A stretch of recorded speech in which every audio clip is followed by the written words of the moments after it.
Hello and welcome to Luminar Coffee Break. I'm Angela Andrieux, and today we're going to be talking about HDR and backlit subjects. HDR is one of my favorite photography processes, and we're going to be working with some images that were sent to me by one of our users. His name, and I hope I pronounce this right, Dinesh Godavarty. This beautiful scene from the desert. It's backlit. Let me go ahead and switch my screen so you guys can see what I'm talking about. This is the finished image. I processed his brackets in Aurora HDR and then brought them into Luminar AI to really bring out the creative details.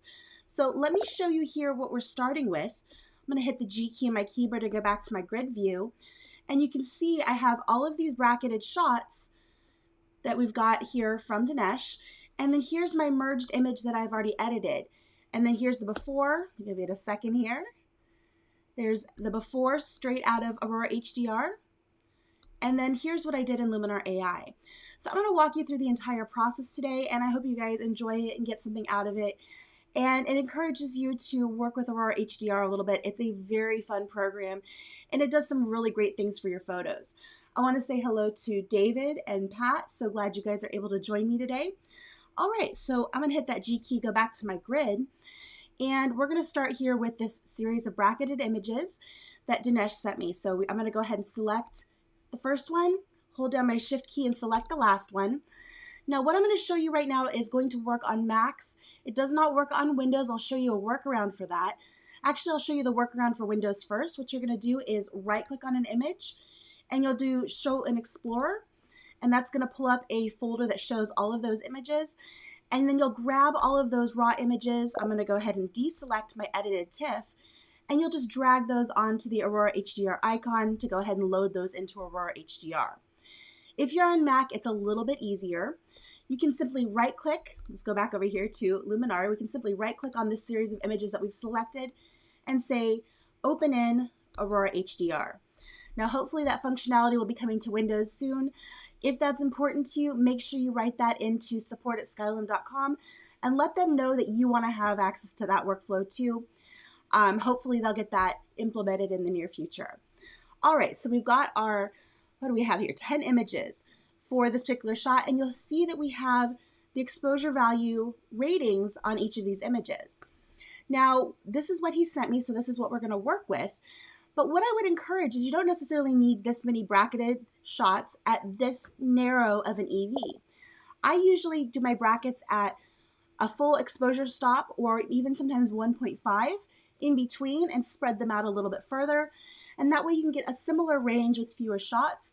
Typically 5 to 7 does the job for me, but sometimes you do need to go farther. So we have a lot of information here to work with. The challenging thing is because we have so many shots that there's a lot of movement in the clouds. If we just quickly pop back over to Luminar AI and I click on this first image here, take a look at what's moving as I go ahead and click through these images. The cacti are pretty stationary, but those clouds are moving quite a lot. And so that means that when we align these images, Aurora is going to try to line up all of these different points of reference. And with all of that movement, the more shots you have, the more movement and something like that, it's going to be a little bit more challenging for the software to handle. So let's go back over here to Aurora and take a look at some of our options here. I'm absolutely going to check auto alignment. And whether you're on a tripod or not, I always check that box. The only trade-off if you don't check it is it does process a little bit faster. But I've found that even when I'm on a tripod, sometimes there's a little bit of movement in between different images, different frames. And if you don't check that, you're gonna zoom in, you're gonna look, you're gonna find those details don't line up just right, and you'll need to go back and redo it. So just always, as good measure, check the auto alignment box, and then go into these settings. I'm gonna turn on chromatic aberration reduction just for good measure. With a subject like this where we have a lot of backlighting, there's going to be a lot of light that hugs around the edges of the cacti, the mountains, and things like that. And it can also look like chromatic aberration. So we can do a little bit of reduction there and take care of some of that issue right up front. I'm also going to turn on our ghost reduction. Excuse me. So when we're looking at an image and choosing which bracket to use as our reference and how much ghost reduction to use, a lot of times I will start with low, process it. If it doesn't work, I will quit, come back, try again, do medium. In this case, for this particular series of images, because there was so much movement in those clouds, I had to go with high. Now the second thing is choosing which reference image to use. In most cases, the EV0 is going to be the best choice, but because we're working with these clouds that we're moving, we want to choose since the movement was in the clouds, we want to choose the one that has the best exposure for those clouds. So I'm actually going to go with this second from the bottom here, and that's going to be our -2. And that's going to use those clouds as a reference for where to stack all the images and make sure that everything aligns just right. Let's see here. Jerry has a question here. Excuse me. He said, yes, the clouds were moving very fast. The files are from our CR2. Let me take a look here in Luminar. Excuse me. Sorry, guys. All right. This was shot with a 5D Mark IV. And which lens? A 16-35. So really nice combo there. Pardon me, I've been dealing with a bit of a cold, so talking is making me cough. So I apologize. Let's go ahead and click Create HDR and let those merge together. And if you guys have any questions as we go along, feel free to put them into the chat and I will do my best to get those answered for you.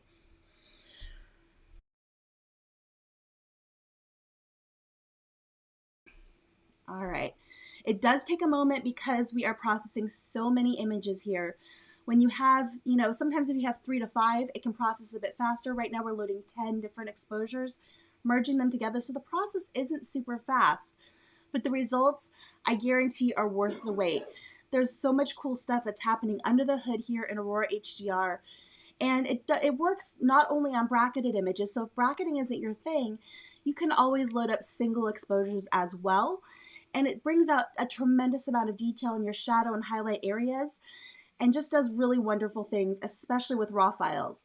You can do it with JPEGs as well, but you're gonna get the most bang for your buck out of those raw files. So I think we're almost there. It's getting close, I can tell.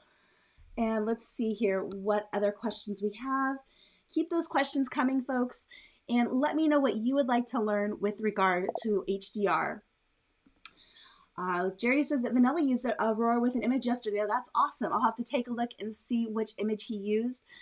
Aurora is just such a cool program, and I think everybody needs to be using it more. HDR kind of got a bad name because it can easily get oversaturated, that really gritty, over-textured look.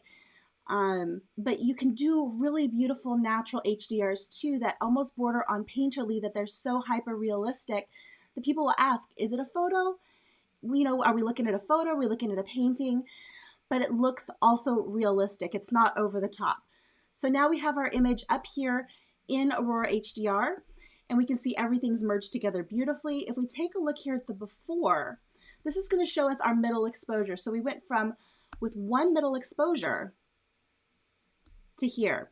Now you'll notice there's a lot of perspective change that happened here, and that's because those clouds were moving so fast that it actually had to kind of warp the image a little bit, bring it in, and then we had to cut off a little bit of the top of this cactus here because it was trying to align all of those clouds. But we have a great exposure now. There's no noise. There's no ghosting. Everything looks really, really sharp. So from there, what I'm going to do is I'm going to export this as a high resolution TIFF and take it back into Luminar to do my creative edits. So from here, I'm just going to go to File, Export, and bring this back up in my same folder. So this is down here on my Photos drive and my demo library here and user photos. And there's my folder for Dinesh. Now I'm going to name this, let's see here, -V3. Make sure I'm not overwriting anything else. And I'm not going to add any sharpening at this point. Keep my sizing at original. We'll do a ProPhoto RGB color space, a TIFF, no compression, 16 bits, and 300 pixels per inch resolution. And then go ahead and click Save. And that's going to export this file into a single image. Once that's done, we can go right back over to Luminar and go back to our grid. And now we have our edited TIFF that we just created with Aurora HDR. Because we saved it back to that original folder, Luminar automatically is constantly scanning that and brought it right back in for us to continue our editing. So from there, what I'd like to do is we're going to go straight over to our edit tab and go down the list here and do a few things to really make this image come alive. I'm going to start with our Accent AI, which is going to open up some of those shadows, really bring out some of those colors. We can bring this up quite high and it does some really, really marvelous things. I also like to add a little bit of structure with my HDR images. Now you want to be careful not to go too far because there's so much detail here. If you take that amount slider too high, it can look gritty really quick. So if I take that up high, you'll see it doesn't do necessarily great things. You want to keep that down pretty low when you're doing an HDR. Otherwise, it can start to look unnatural really fast. But I did want to bring out a little bit of that mid-tone contrast. So a slight touch here of Structure AI is good. Now let's go down to our color tool.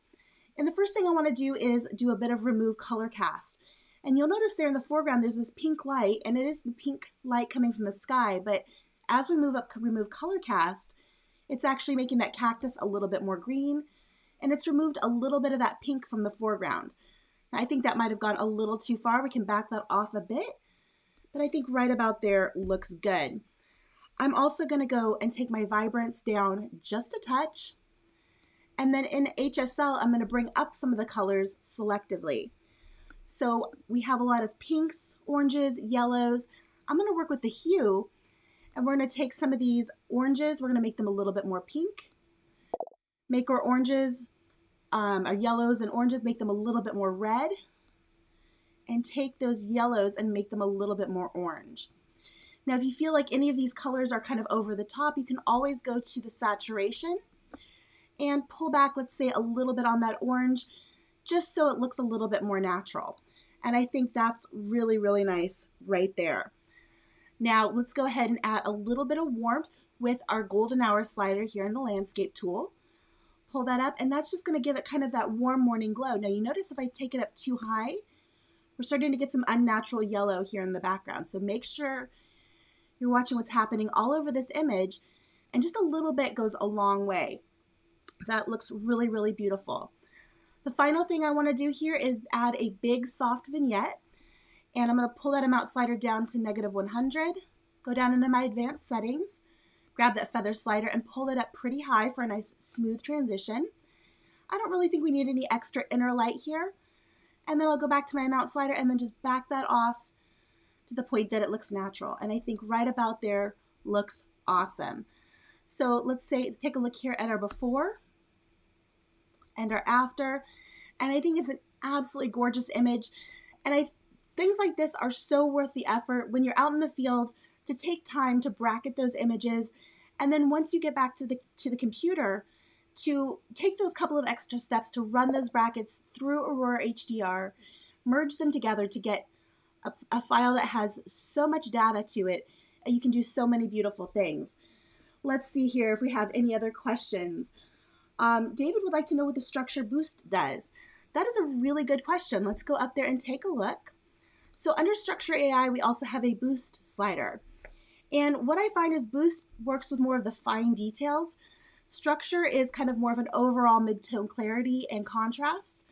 So we can go ahead and we can move our structure slider up or down. Let's go ahead and move it down and then move up boost. And you'll see that it's starting to work with some of those finer details. So it just kind of intensifies the amount that you have going.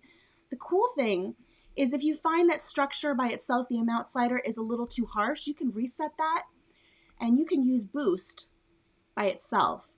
You don't have to have the amount at anything to be able to use boost, and it still will refine some of those small details.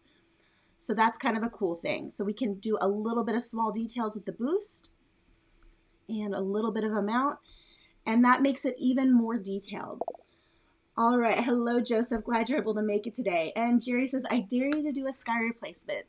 You know, I could, but I don't know why you would want to. This is such a gorgeous sky, and I think it's what makes this image. It's all of those colors, the way they reflect in the foreground. This is one of those instances where I just don't even think it would even occur to me to change the sky.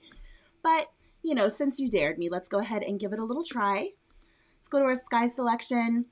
Let's find something equally cool and color. Actually, let's make it a desert, desert thunderstorm. Let's see what we get here. and it looked like Luminar didn't like that. And just so you guys know, I am using a pre-release right now of update 4, so bear with me as we get this reopened. I'm sorry about that, guys. I guess, Jerry, I should not have taken the dare. All right, guys. With that, I want to say thank you for joining me today. I hope you guys enjoyed it. I hope you learned a little bit about Aurora HDR and that you go out and give it a try. If you would like to try Aurora HDR for free, you can download the free trial from our website, or you can contact support@skylum.com. They'll send you a link. And have some fun with it. It is such a great program, and it can really extend your editing capabilities. I hope you guys, there's that sky. It doesn't quite work with those clouds back there. We could probably refine that a little bit. But again, I really like the initial sky that we have there. So I'm going to go down to Sky AI and reset that. All right. Well, I think that's it for today, everyone. Thanks for your time, and I will see you next time. Have a good one. Bye, everyone.